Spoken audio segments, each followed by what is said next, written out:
Hello everyone, my name is Ash and this is Craftsmanship with Ash. In this video, I'm going to show you a practice piece that I'm working on.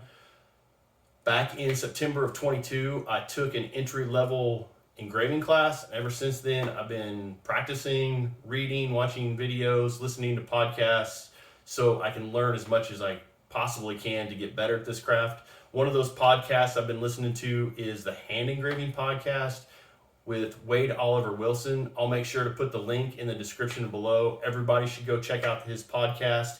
Even if you're not an engraver, he's doing some great interviews and they're all worth a listen. But in the month of February, he's challenged everyone to try their hand at hand push engraving. That's no pneumatic handpiece. So I've got my 120 degree graver in just my handpiece. I've got a piece of copper in my vise. I've got a cut resistant glove to wear on my left hand, so if I happen to slip off the piece, I don't stab my hand and cut myself.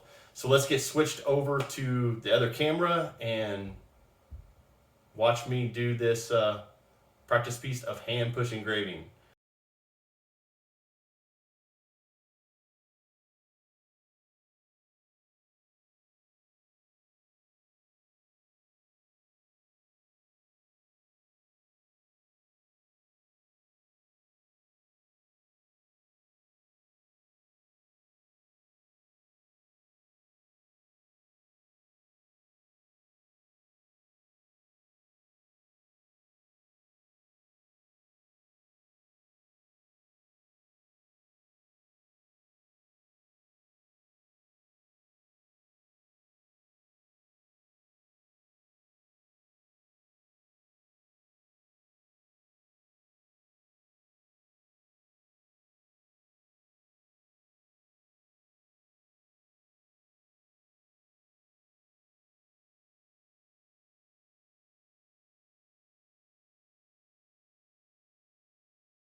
I hope everyone enjoyed watching that, and this just proves that you don't need expensive equipment to begin engraving.